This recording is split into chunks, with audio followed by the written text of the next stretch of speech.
नमस्कार, आप देख रहे हैं अश्वमेघ न्यूज और मैं हूं आपके साथ मानवी ठाकुर। शुरुआत करते हैं आज की खास खबरों के साथ। इंदौर में फर्जी डिजिटल अरेस्ट के मामले लगातार सामने आ रहे हैं और एक ऐसा ताजा मामले में टीसीएस में सॉफ्टवेयर इंजीनियर को 3 दिनों तक साइबर अपराधियों द्वारा डिजिटल अरेस्ट के माध्यम से प्रताड़ित करने का मामला सामने आया, जिसे पुलिस ने मौके पर पहुंचकर मुक्त कराया है। पूरा मामले में जानकारी देते हुए एडिशनल डीसीपी राजेश दंडोतिया द्वारा बताया गया, थाने स्तर पर साइबर अपराध को रोकने के लिए टीम गठित की गई है और एक प्रभारी को नियुक्त किया गया है और उन्हीं के पास में फरियादी के परिचित वकील अक्षय तिवारी द्वारा फोन लगाया गया था। उनके मित्र को ऑनलाइन अरेस्ट किया गया है। पीड़ित मोहित मौर्य को एक ऑनलाइन कॉल आया था जिसमें उन्हें कहा गया था कि डिजिटल करियर में ड्रग्स और कई संदिग्ध वस्तुएं मिली हैं, इसके कारण आपको ऑनलाइन अरेस्ट किया जा रहा है। अब फरियादी का कॉल सीधे तौर पर बताया जा रहा है कि दिल्ली में साइबर क्राइम ट्रांसफर किया गया और इसी तरह कई घंटे तक उसे डराया धमकाया गया। इसके बाद मौके पर पुलिस पहुंची। फरियादी मोहित मौर्य को साइबर अपराधियों से मुक्त कराया गया। पूरे मामले में बताया जा रहा है पुलिस पहुंचती जब तक साइबर अपराधी द्वारा फरियादी से 1 लाख रुपए के करीब राशि वसूल चुके थे। फरियादी ने ऑनलाइन लोन लेकर साइबर अपराधियों को ये राशि दी थी। साइबर अपराधियों ने फरियादी का ऑनलाइन दस्तावेज भी मंगवाए थे और तमाम जो बैंक अकाउंट उनको भी साइबर अपराधी खंगालते रहे। लेकिन जिस तरह से ये तत्परता से कार्रवाई हुई उसमें कहीं न कहीं साइबर अपराधियों की जागरूकता न होने के कारण 3 दिनों तक फरियादी को फर्जी तरीके से डिजिटल अरेस्ट किया गया। पूरे मामले में साइबर अपराधी पर पुलिस द्वारा 30,000 रुपए का इनाम भी घोषित किया गया है। सेट करके अच्छा था। रोल भैया, किस तरह से आपको फोन आया था और किस तरह से आपको धमकाया जा रहा है? करीब मंडे को मेरे को शाम को 6:30 बजे के करीब फ़ोन आया था कि आपका डीएचएल सर्विस से एक्सप्रेस से बात कर रहा हूँ। उसने अपना नाम बताया था और उसने बोला कि आपका कोरियर जो है वो कस्टम वालों ने जब्त कर लिया है और उसने मुझे कोरियर्स की डिटेल बताई। कोरियर्स की डिटेल बताने के बाद उसने बोला कि इसमें ये चीज़ें हैं, सारी पार्सल की डिटेल्स और डिटेल्स बताने के बाद उसने बोला कि सर अगर आपको कोई गाइडेंस चाहिए तो मैं आपको साइबर हेल्पलाइन पे साइबर क्राइम पे कनेक्ट करवा देता हूँ। तो मैंने उनसे बोला कि ठीक है, आप मुझे कनेक्ट करवा दीजिए। तो उनने कॉल ट्रांसफ़र कर दी। कॉल ट्रांसफ़र करने के बाद उन्होंने मुझसे बोला कि आपकी जो डिटेल्स हैं वो आप मुझे बताइए, आधार कार्ड वगैरह जो उन्होंने पूछा। मैंने आधार कार्ड बताया तो उन्होंने उधर से कंफर्म करा कि आपके आधार कार्ड पे मनी लॉन्ड्रिंग और ये सब चीज़ें चल रही हैं, इलीगल एक्टिविटीज़ हैं, आपके 5 जगह पे इलीगल बैंक खाते हैं, ये सब उन्होंने मुझे बताया। मैंने कहा कि मैं तो कभी बाहर गया ही नहीं इंदौर से, ना मैं कभी फिजिकली प्रेजेंट था, तो मेरे इतने सारे अकाउंट कैसे चले गए।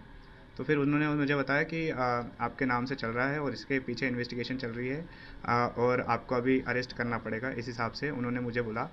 और फिर उन्होंने मुझे एक स्काइप आईडी दी जिस पे मेरी बात चल रही थी। स्काइप आईडी पे मैंने कनेक्ट किया तो उन्होंने मुझसे डिटेल्स मांगी। उन्होंने मेरा आधार कार्ड लिया, बैंक अकाउंट की डिटेल्स ली और स्टेटमेंट वगैरह मांगे। ये सब होने के बाद उन्होंने मुझे बोला कि आपको अपने स्क्रीन शेयर रखनी है और कॉल्स वगैरह अटेंड नहीं करनी है, किसी से बात नहीं करनी है। मैंने 1 दिन फॉलो करा, 2 दिन फॉलो करा, तीसरे दिन मैं परेशान हो गया था। और फिर अक्षय जो मेरा दोस्त है वो क्या है, एडवोकेट भी है, तो उन्होंने मुझे बताया कि ऐसा ऐसा कुछ नहीं है और ये सब कुछ लीगल नहीं है। तब मुझे दिमाग में आया कि हाँ, ये चीज़ स्कैम है। और फिर मैंने इन्होंने मुझे बोला कि मैं मेरे एक पहचान में जो सर हैं उनसे बात करता हूँ जो कि साइबर क्राइम से रिलेटेड हैं। तो उन्होंने कॉल पे बात करी और उन्होंने बताया कि ये सब चीज़ें स्कैम है।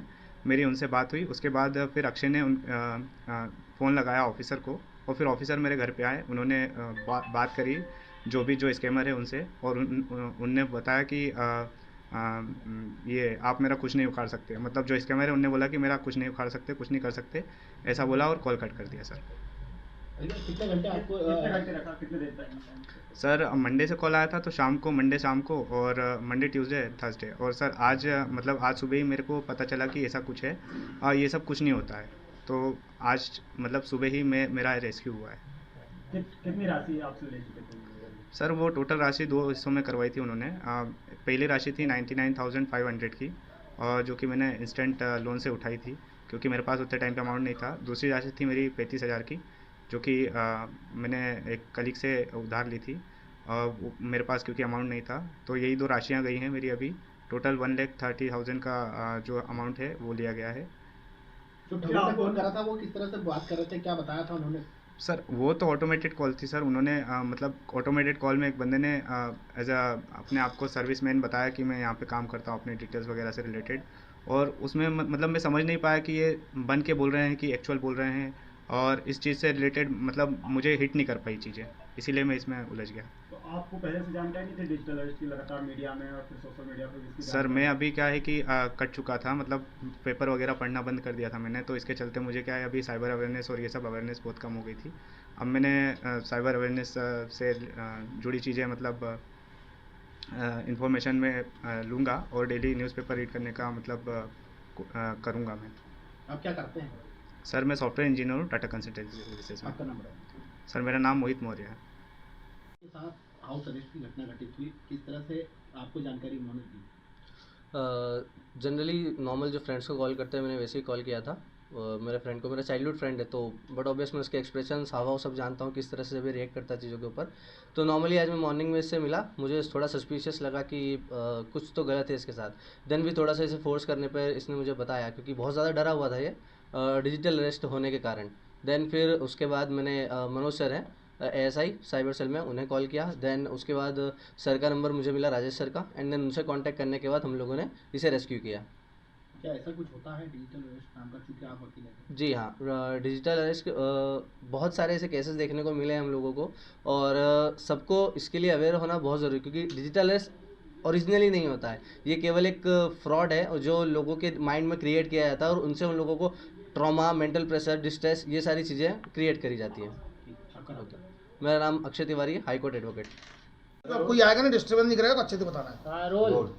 सर एक युवक को रेस्क्यू किया गया है। ये मॉर्निंग में लगभग 9 बजे की बात है। मेरे पास एक कॉल आया था अक्षय तिवारी का, जो कि एडवोकेट हैं। उनके द्वारा ये बताया गया कि सर मेरा एक मित्र है जो मोहित मौर्य है, और जो कि अभी डिजिटल अरेस्ट हो गया है, और इसने बेसिकली अपने एक जो इसकी पहचान थी ASI मनोज राठौर, जो कि क्राइम ब्रांच में ही काम करते हैं, उससे बात की तो उन्होंने मेरा नंबर दिया था, क्योंकि वो बाहर अभी एक ऑपरेशन में चल रहे हैं ऑलरेडी साइबर क्राइम के। तो अक्षय तिवारी को मेरे पास फ़ोन आया, तत्काल मैं वहाँ पहुँचा, जो कि चौकी थी जिसमें अपने रोडन थाना क्षेत्र की चौकी थी, संगम नगर की।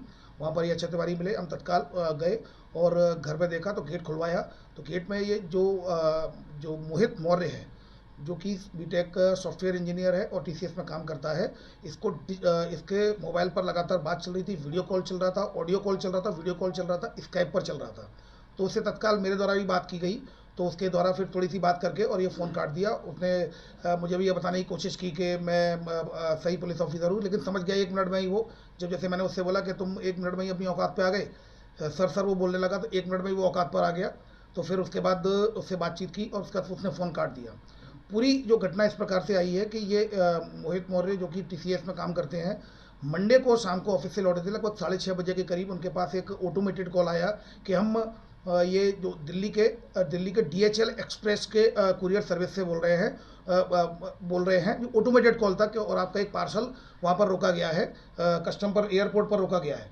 तो अगर आपको कुछ भी ज़्यादा फर्दर इन्फॉर्मेशन चाहिए तो एक दबाएं। तो इसके द्वारा एक दबाया गया, तो उसके द्वारा बताया गया मैं DHL एक्सप्रेस से कस्टमर केयर से बोल रहा हूँ, और आपका जो पार्सल था वो कस्टम पर रोका गया है, क्योंकि वहाँ पर उसमें एक इलीगल ड्रग 140 ग्राम MDMA ड्रग निकला है, 4.5 किलो कपड़े निकले हैं, कुछ पैन कार्ड निकले हैं, कुछ आधार कार्ड निकले हैं, और आपके आधार कार्ड का इस कुरियर में यूज हुआ है। और इसमें बहुत बड़ी कार्रवाई होगी। आपकी जो कार्रवाई है अब दिल्ली साइबर सेल करेगी, और इसको फिर दिल्ली साइबर सेल से कनेक्ट करा दिया। हम आपकी इतनी मदद कर सकते हैं कि दिल्ली साइबर सेल से आपको कनेक्ट करा सकते हैं। फिर इसको दिल्ली साइबर सेल से कनेक्ट कराया गया, और दिल्ली साइबर सेल से कनेक्ट कराने के बाद इसको 3 दिन तक डिजिटली अरेस्ट रखा। उससे बोला गया कि आपके अकाउंट कितने हैं, तो इसने बताया मेरे पास 3 अकाउंट है। तो उन्होंने कितने पैसे हैं उसके स्टेटमेंट भेजिए, स्टेटमेंट बुलवाए। तो स्टेटमेंट पे फिर उसने बताया कि किसी में 600 रुपये, किसी में 300 रुपये हैं। तब जाकर उन्होंने बोला कि आपके मनी लॉन्ड्रिंग का पैसा आया है, जिस तरीके से अरविंद केजरीवाल और अन्य लोगों को जेल हुई है मनी लॉन्ड्रिंग में, इस तरह तुम भी जेल चले जाओगे। अगर तुम बचना चाहते हो, एक ट्रायल चलेगी। तो वीडियो कॉल पे इसकी ट्रायल की गई, और ट्रायल करते समय उसको ये बोला गया कि अब आपका बैंक स्टेटमेंट है, आपके पास पैसा नहीं है, आप अपने दोस्तों से पैसा लीजिए, क्योंकि आपको पैसा देना पड़ेगा। RBI का एक पोर्टल है जिसमें आपको पैसे जमा करने पड़ेगा। वहाँ एक सॉफ्टवेयर डेवलप किया है RBI ने, जिस सॉफ्टवेयर से ये चेक हो जाता है कि क्या वो इलीगल मनी है, आपको पैसा जमा करना पड़ेगा, और 1 घंटे में आपका पैसा वापस आ जाएगा। फिर जो पीड़ित है उसके द्वारा फिर लोन लिया गया, इंस्टेंट लोन लिया गया 1 लाख का, और फिर 35,000 का 2 बार लोन लिया गया। 1 लाख उसने दिए। फिर उसने बोला कि अब तुम्हारी बेल कराने मुझे जाना पड़ेगा, बेल के लिए भी पैसे चाहिए। तो बेल के लिए उसको फिर उसने 35,000 रुपये लिए, और तब तक बात चली रही थी, बेल की बात हो गई। फिर उसके बाद ये बोल रहा था कि पैसा और बेल में लगेगा।